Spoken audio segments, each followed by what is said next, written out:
Today I need you to embrace what comes hard. Today I need you to accept the challenge. Today I need you to fall in love with the process. There will be plenty of opportunities to get discouraged, to lose your passion and think that it's not meant to be. But if you're going to reach your destiny, you have to have a made-up mind. If you give up after the first time, or the 5th time, or the 30th time, what that really means is you didn't want it bad enough. There should be something you're believing for, that you are relentless. You are not moved by how impossible it looks.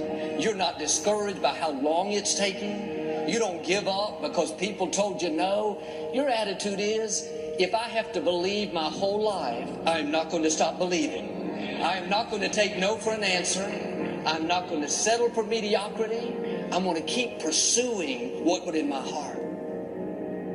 And ask ourselves, what do I really want? What do I really want? And write it down. Writing causes thinking. Thinking creates an image. And you get these images going, you're building a vision in your mind. It's the visionaries that's changed the world. Think of that. But what keeps that competitive edge, what keeps you on top, is the ability to think and prepare mentally over and over and over again. The body has limitations.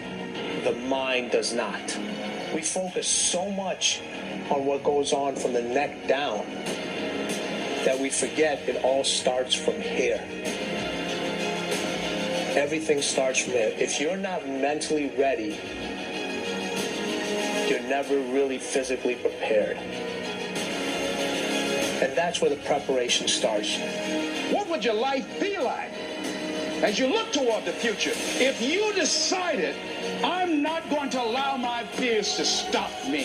And I'm saying to you, whatever you got to do it, because if you don't, life is going to whoop you until you surrender. So when you're young and you make mistakes, don't let them eat you up. Because everybody that done made it. You got to fail in order to win. Hey, look, man, to understand how to hit the game-winning shot, you got to miss the game-winning shot. You know, you got to be tough because the road to success is always under construction. It's never a clear path to success. The people who become successful are the people who have a relentless attitude. And you just got to hang in there through the bad breaks, because the bad breaks is coming. But they usually come right before the big break is about to happen. You get a series of bad breaks and it stumbles up a lot of people. My life and my success is to say to anyone, you can stumble, you can fall, you can get back up again. Coming, but they usually come right before the big break is about to happen. You get a series of bad breaks and it stumbles up a lot of people. My life and my success is to say to anyone, you can stumble, you can fall, you can get back up again.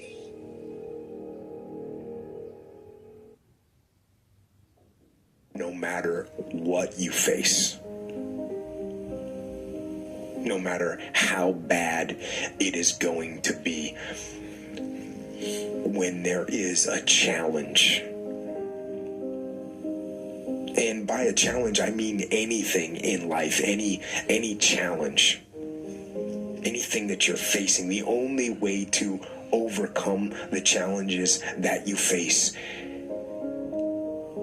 is to start walking. Take that step every day. No matter what you are facing, get up and start walking. I have the ability to see the end before the beginning even begins. And what that means is I know that to get to the very end, I can see it right now. So before I went to Buds and I was losing all this weight, I saw myself walking across the stage at 191 pounds. That's what I had to get to get into the door. I saw myself 6 months, a year later, whatever it's going to take me to do it, I saw myself walking across that stage, getting that certificate of graduation from Buds. And I was able to be there at 300 pounds. And that feeling, that I was nowhere near that feeling, I was able to put myself there 1,000,000 times every day. And that feeling of like, my God, that is going to feel amazing. That's what made me suffer. That's what allowed the pain to be real and say, this is worth it. I want to feel for this next 18 months. It took me 18 months to finally become a Navy SEAL, to finally, just get through buds. 18 months. It's 6 months. It took me 18. That's what woke me up every morning was, I'm going to put myself through this much pain and suffering for a few seconds. That's all it is. A few seconds of joy. It's so worth it, man. I said, people don't get. So I'm able to put myself at the finish line, even though I have no finish line, but at the finish line of an event before I even start to say, how are you going to feel at the end of this? Visualizing is my biggest tool of life. That's why I've been able to put myself in cold water, put myself in a 100-mile race millions of times before I've done it.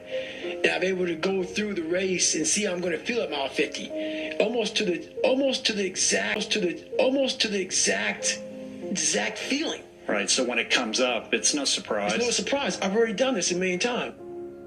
I recommended the last time I was here, the little book, Richest Man in Babylon, and I said, I've lectured now to over 3 million people. Guess how many have actually gone and got this little book? Answer, very few. My best guess is 10%. Such an easy thing to do. This little book, number one, is easy to find. Number two, it's easy to buy. The most you can pay for it, $6, $7, $8. You can borrow that from your kids.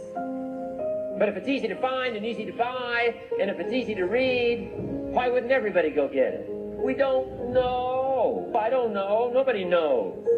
Here's how profound it is. Some do and some don't. Now here's the numbers. About 10% do. We don't know the mystery of that. And I'm telling you, 10 years from now, those numbers will still be the same. The numbers don't change. Only the faces change. I used to belong to the 90% who couldn't be bothered even if it was easy. How many people have a library card? Answer, 3%. 97% couldn't be bothered. Guy specializes in happy hour, but he doesn't have a card. And now readily and quickly blames the government and blames his company and blames the pay scale. Here's my advice to you today. Walk away from the 97%. Don't talk like they talk. Don't go where they go. Don't act like they act. Don't specialize in what they specialize in. Throw away the blame list they cling to. You got to be consciously conscious today because your environment can hypnotize, mesmerize, and paralyze you. The other thing is, take full responsibility for your life. Oscar Wilde once said, responsibility is what we expect from somebody else. This is very true. Most people dread accepting responsibility. That's just a fact of life, and we can see it in operation every day. We can see ourselves getting hot under the collar when the dentist keeps us waiting, and we're sitting there reading old magazines when our appointment was 30 minutes ago. And we don't stop to think that we forgot to mail in this month's mortgage payment. We can see ourselves growing angrier and angrier because a business contact is supposed to call at noon, and here it is almost 2 o'clock, and the phone still refuses to ring. But we don't stop to think about the calls we ourselves have forgotten to return while we've been so busy fuming. We can see ourselves writing an angry letter to the airline because a flight was delayed, but we don't write an angry letter to ourselves when we're late for something, even though that might not be a bad idea at all. Yes, we can see avoidance of responsibility all the time in both our personal and professional lives. And here's something else we can see just as often. We can see that most people aren't as successful as they wish they were. Do you see there's a connection between these two very common phenomena? I certainly do, and by the end of this session, I hope you'll agree with me. I hope you'll understand that it's in your best interests to take responsibility for everything you do. But that's only the beginning. I'm also going to suggest that many times it's even best to accept responsibility for the mistakes of others, especially when you're in a managerial or leadership role. I can hear you saying, what? Accept responsibility for someone else's mess-ups? Why would I want to do something like that? Well, that's a fair enough question, and over the next few minutes, I'll try to answer it. One of my weak points in my personal life is I don't like technical stuff. So even though I have to be on Twitter and Instagram and Facebook, I don't care for that. So guess what? I find somebody who loves to do that. You know, I find somebody who has a strength where I will have a weakness, and I partner with them. All you're trying to do is get to the goal. No one gets there by themselves. Everybody needs help. Now, when you know what you got going for you, be confident, not cocky. Managing your strengths, knowing what they are, and don't let nobody talk you out of it. And that gets you fight ready. You get fight ready like that. You got to know you. Helps you develop your skills. All the while, you're developing your strength. You just got to keep developing the strength. Don't let anybody talk you up. At the same time, you must work on improving your weaknesses. So I've had to, in spite of myself, get on Instagram, get on Twitter, get on Facebook. I got to do the videos, whether I want to or not, because the world is moving to social media. If I had as many followers as Kim Kardashian, I probably wouldn't even have to do this TV show. During the years when professional basketball was just beginning to become really popular, Bill Russell, who played center for the Boston Celtics, was one of the greatest players in the pro league. He was especially known for his rebounding and his defensive skills. But like a lot of very tall centers, Russell was never much of a free throw shooter. His free throw percentage was quite a bit below average, in fact. But this low percentage didn't really give a clear picture of Russell's ability as an athlete. And in one game, he gave a very convincing demonstration of this. It was the final game of a championship series between Boston and the Los Angeles Lakers. With about 12 seconds left to play, the Lakers were behind by 1 point, and Boston had the ball. It was obvious that the Lakers would have to foul one of Boston's players in order to get the ball back.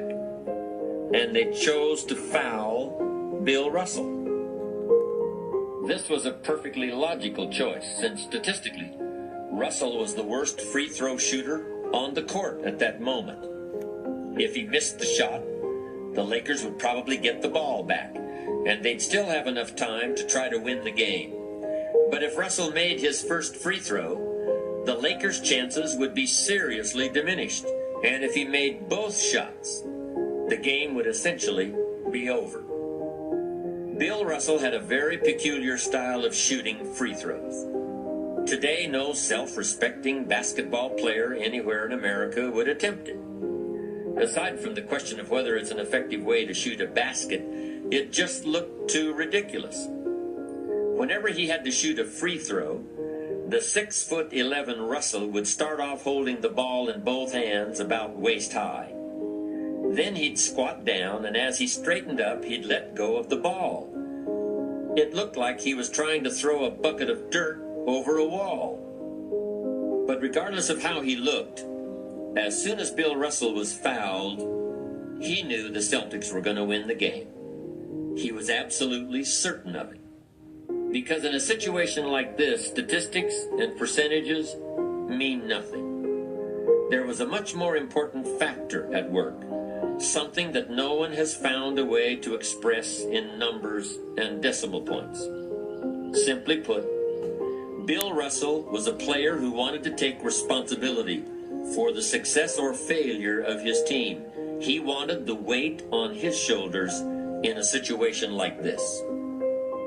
No possibility for excuses, no possibility of blaming anyone else if the game was lost, no second guessing. Bill Russell wanted the ball in his own hands and nobody else's. And like magic, even if he'd missed every free throw he'd ever shot in his life before this, he knew he was going to make this one. And that is exactly what happened. That is what virtually always happens when a man or woman accepts responsibility eagerly and with confidence.